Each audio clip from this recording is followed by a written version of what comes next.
So, welcome back. It's been a while that I've made a video on my channel. I just wanted to make this video because it was kind of the first idea that came to my mind since coming back from Mexico. I was there on exchange for 1 semester, did 5 months there. It was a great time, honestly, best 5 months of my life, without doubt. And so I just wanted to make this video about some of the things that nobody prepares you for when you come back from exchange. So now that I'm back here in my home country, there are just some things that I've noticed and thoughts that have been swirling around my mind that I want to share with you guys and anyone who's going through an exchange, who's just come back or who's about to go on exchange and will come back to their home country, what they might experience and what they might feel. So yeah, the first one is sadness. Now I'm gonna break this out into two types of sadness. The first sadness is sadness for the place.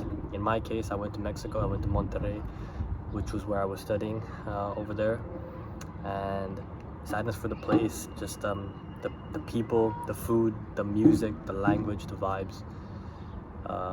Honestly, I fell in love with that place, and part of my corazon, my heart, is still there, and every day I'm always thinking about it. So that's one thing that I miss dearly about Mexico, and that you can't quite replicate back here in Canada. And I miss the soul and the life of the place. You know, after coming back here and seeing the contrast between the way of life in Mexico, the way people smile, the way people are so happy, even though they may have little, they're content with what they have.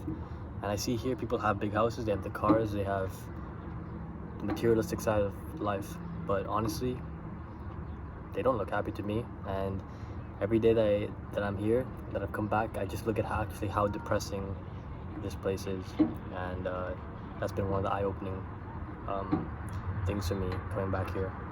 The second type of sadness, or point number two actually, under sadness, I will put is the sadness for your friends that you've made over there. So in my case, I met people from all over the world: Asia, South America, Central America, Europe. Seriously, I don't think I could have chosen a better place, because Mexico really brought the entire world to Monterrey, and I'm so glad to have met these people. The sadness that I feel for them is that, you know, in such a short period of time, you've formed really good relationships, and you're sad, but you're also grateful that these opportunities happened and these chances that you had to spend time together happened. And that was something that I felt during the last month, especially with my friends over there, that you just want to aprovechar cada momento, you know, take advantage of every moment and seize it and not waste it, and just spend time with them. And there's no other way you can go through it but just enjoy it and live in the present. Really, that was the only thing I could do and focus on, and I'm so glad I did that. And yeah, just grateful that you had the experience, but also sad that that time's gone and it's never going to happen again. And every night that I'm here, I go to sleep kind of cry myself to sleep a little bit, because I think about it, and I'm happy that I got to live this experience, traveling different cities, towns, going to the beach, going to the desert, going downtown, going to antros. It was unbelievable, and it really feels like a dream that happened. I still can't believe it. So yeah, sadness for the friends that I made over there from all over the world.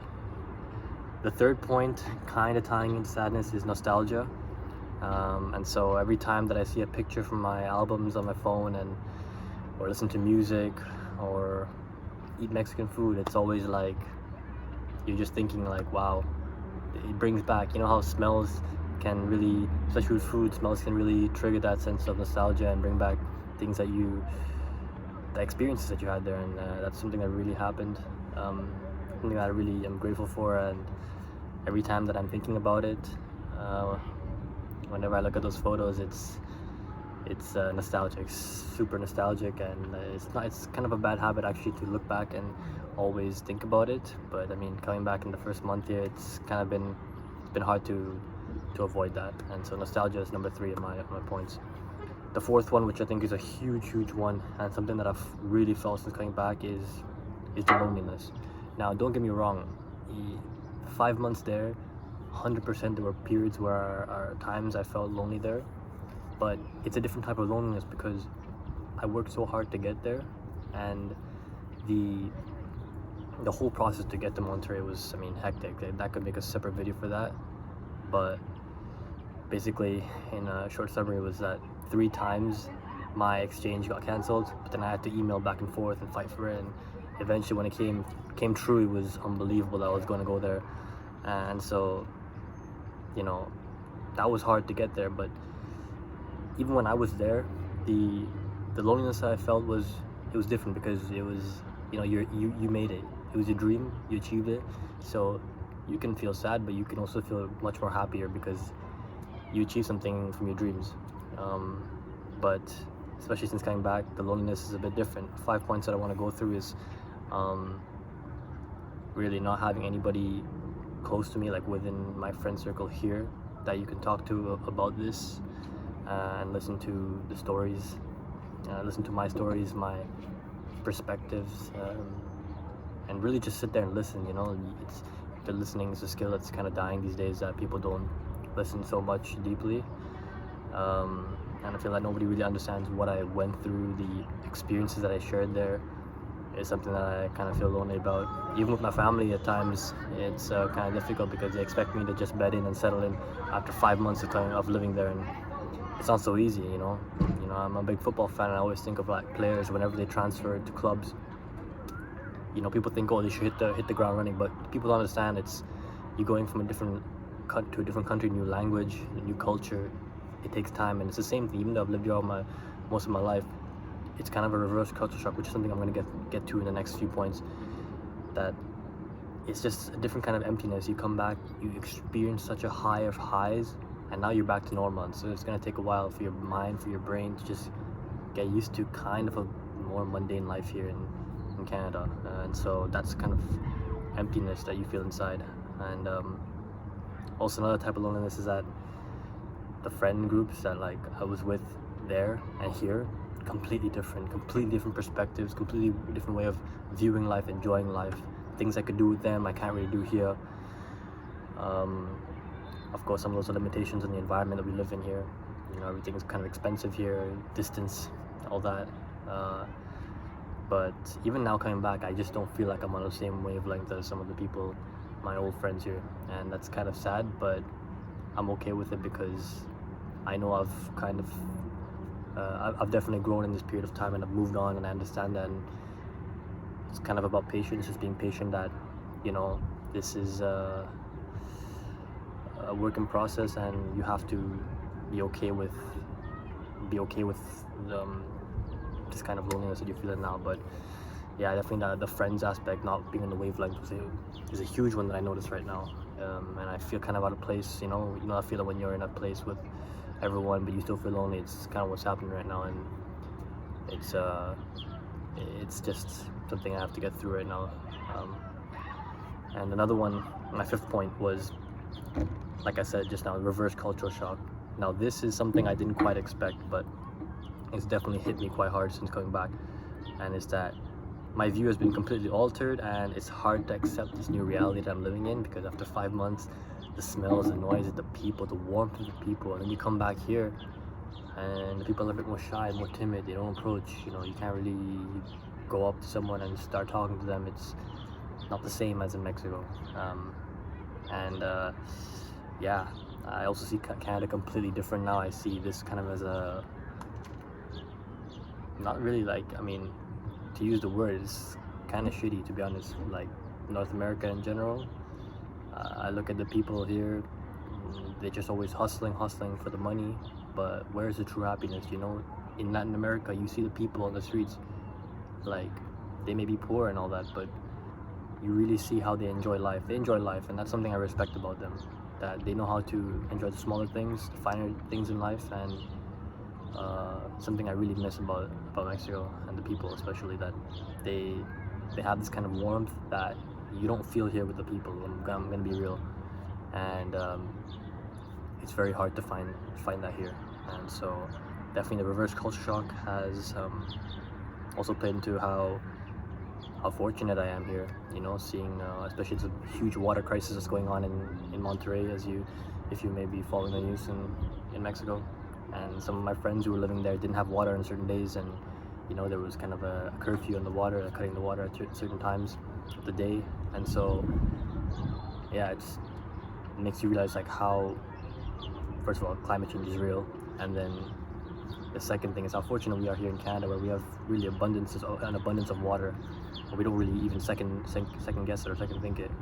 And so the water thing, seeing there, and the favelas, how the people live there, small towns where I went, you know, children begging, coming up to you when you're eating food, asking for money, little kids on the street selling stuff.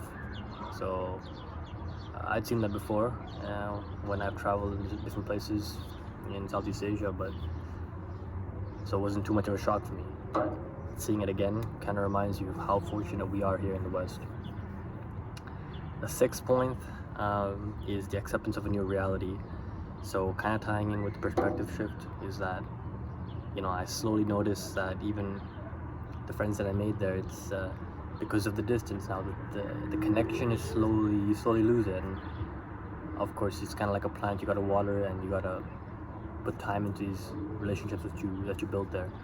But you know, with the distance, the time zones, it is hard to really video call sometimes and meet up with them in the virtual sense. Of course, still keep in contact through WhatsApp and Instagram and messaging like this, but it's not the same when I was there. You know, some of my friends that were on my floor come to my room, or I go to their room, or we meet downstairs in the lobby, go out to get tacos, go out to the mercado, go out to the grocery stores, and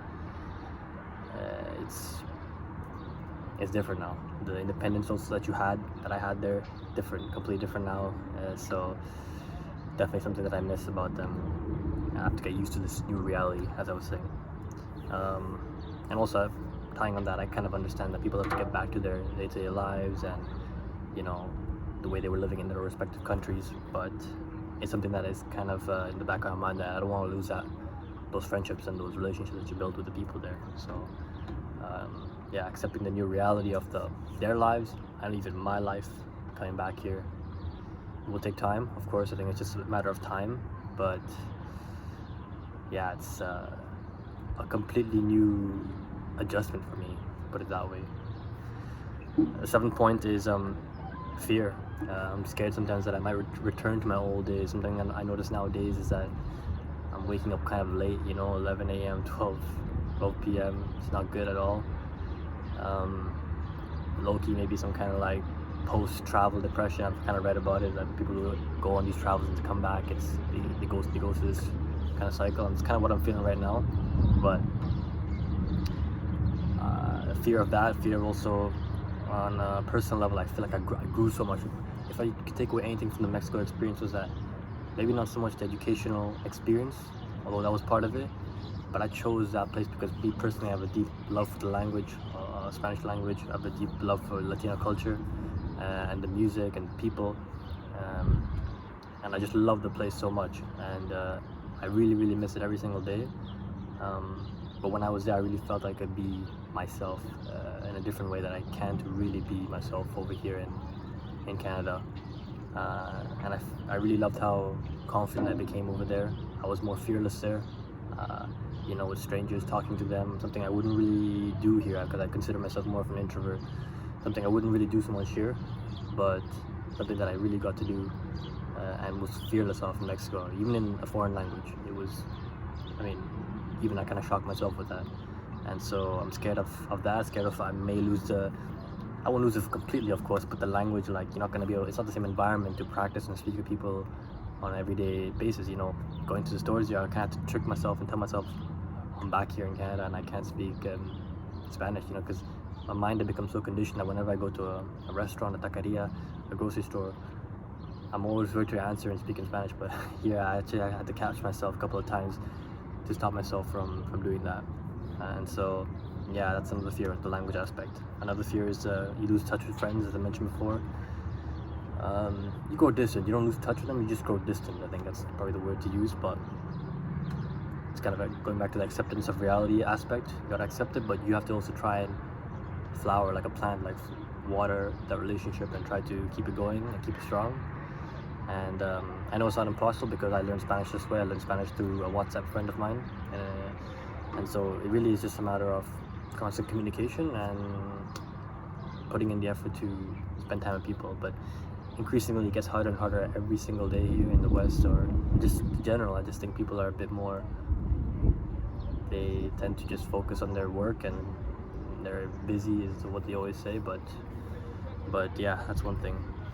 Anyways, the penultimate point, the eighth point, was comparison. And I think this is a really big one for me, because as people say, comparison is a thief of joy, and it's very true. I felt that. And when I say comparison, I mean that now that I'm back here, my mind is always comparing the experiences I had there and the experiences I'm having now here, and it's obviously not the same.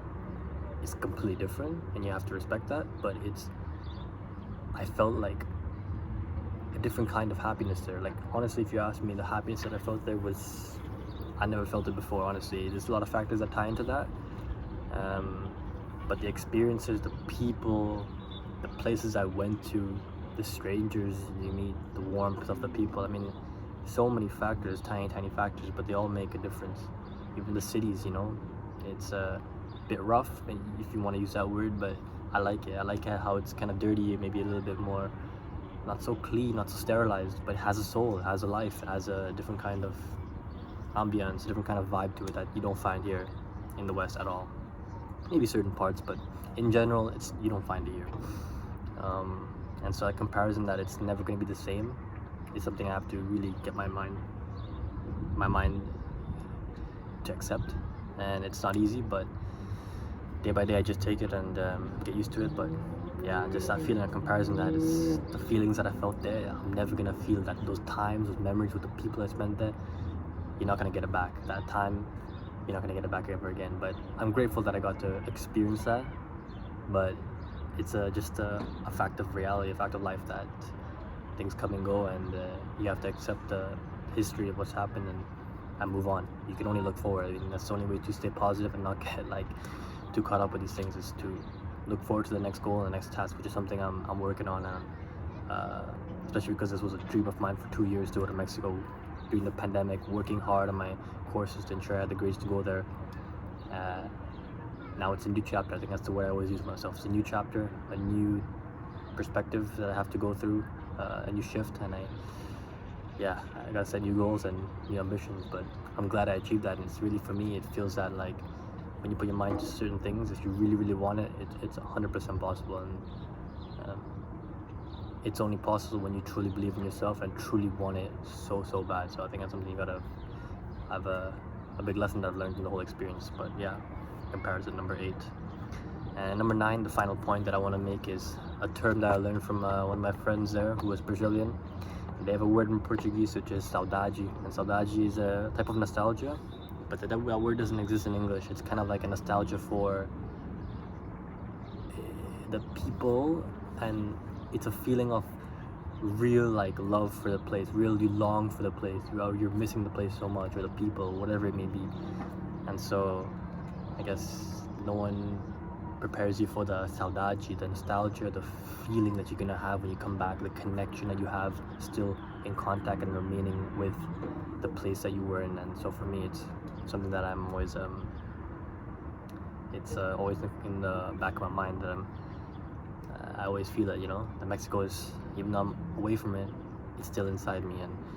And this also means the good and the bad experiences, not just only good and bad, because it's also the bad experiences that really teach you so much and make you stronger as a person. So 100%, that's another point. And as well as, just to finish up, you have to use this saudade, this nostalgia, to come back stronger, to come back refreshed, learn from the experiences, learn from the lessons. I mean, I can make, really, this video could be a podcast, 2-hour, 3-hour podcast. I mean, I'm trying to keep it as short as possible, but there's so many things that I would love to share with you guys, hopefully in this channel, about the experiences that I had there. And so yeah, it's the saudade, the nostalgia, the longing you feel for this place. You got to use it as fuel, use it as strength to come back stronger, and come back a sharper person, a better person. And yeah, but honestly, to finish off here, my last final closing thoughts, if any of you are going to do an exchange or just come back from exchange, let me know your comments underneath the video and your thoughts, your experiences. And anyone who is considering going on an exchange, without doubt, do it. Like, for me, it was a no-brainer. I can't believe some people sit here, and that's another point. This is slightly a tangent. I'm going on a tangent here, but I can't believe the number of people I've met coming back here, and they think it's not worth it. It's ridiculous to me. That kind of mindset is utter garbage. Like, if you think like that, I'm sorry. Like, the amount of experience, exposure you get to going to a different country and living and experiencing all that, it's so worth it for your self-development as a person. And for me, whether the exchange is good or bad, you're gonna learn something from it, 100%. And so I recommend anybody who has the opportunity to go on exchange to do it, and don't think twice about it, and make it happen. Because for me, honestly, it was the best 5 months of my life, best experience in my life that I've had, and I look forward to returning to Mexico one day, hopefully on the playa with some cerveza. So yeah, that's it. That's been my video. Please let me know down below any suggestions that you have for me, any comments, and yeah, that's it. Peace and out.